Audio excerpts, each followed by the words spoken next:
அண்மை செய்தியை பார்த்து வருகிறோம். தருமபுரி அருகே 3 சிறுமிகளுக்கு பாலியல் தொல்லை அளித்ததாக புகார் எழுந்த நிலையில் ஓட்டுநர் கைது செய்யப்பட்டிருக்கிறார். மனைவியை விட்டு பிரிந்து வாழ்ந்து வரும் பெருமாள் என்ற நபரை காவல்துறையினர் கைது செய்திருக்கிறார்கள். 3 சிறுமிகளின் பெற்றோர் அதியமான்கோட்டை காவல் நிலையத்தில் பெருமாள் மீது புகார் அளித்ததை அடுத்து கைது நடவடிக்கை மேற்கொள்ளப்பட்டிருக்கிறது. அது தொடர்பான அண்மை செய்தியை நாம் தற்பொழுது பார்த்து வருகிறோம். இது குறித்த விவரங்களுக்காக இணைகிறார் எம்முடைய செய்தியாளர் வெற்றிவேல். நடந்தது என்ன, மேற்கொள்ளப்பட்டிருக்கும் நடவடிக்கை தொடர்பான விரிவான விவரங்களை பகிர்ந்து கொள்ளலாம்.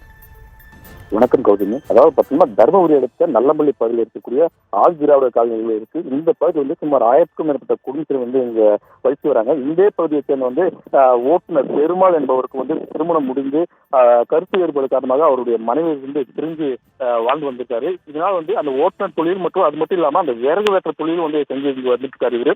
இந்த நிலையில் தர்மபுரி அருகே இருக்கக்கூடிய ஒரு கிராமத்து பகுதியை சேர்ந்த 3 சிறுமிகளுக்கு அவர் பெருமாள் என்பவர் பாலியல் தொந்தரவு கொடுத்திருக்காரு. இது சம்பந்தமா அந்த பெற்றோர்கள் அதியமான் காவல் நிலையத்தில் புகார் கொடுக்குறாங்க. இந்த புகாரின் அடிப்படையில் பெருமாளை கைது செஞ்சு அவரோட விசாரணை பண்ணிட்டு இருக்காங்க. அது மட்டும் இல்லாம சைடு லைன்லயும் ஹெல்ப் லைன்லயும் அவங்க தொடர்பு கொண்டு அந்த பாதிக்கப்பட்ட பெற்றோர்கள் புகார் கொடுத்திருக்காங்க. அவங்களும் இந்த அந்த சிறுமியின் பெற்றோர்கள் விசாரணை பண்ணிட்டு இருக்காங்க. அது மட்டும் இல்லாம இந்த பெருமாள் கடந்த ஓராண்டுக்கு முன்னாடி ஒரு பெண் அத்துமீறி பாலியல் தொல்லை கொடுத்ததா அதே அதியமான் கோட்டை காவல் நிலையத்தில் வழக்கு நிலையில் இருந்து வந்திருக்கு.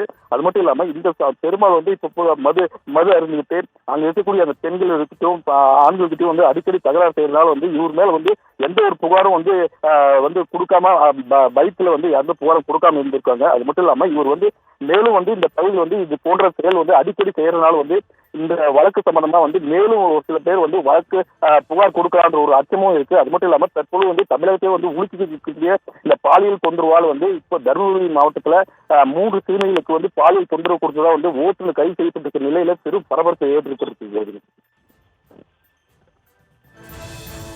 தற்போது விவரங்களுக்கு நன்றி வெற்றிவேல்.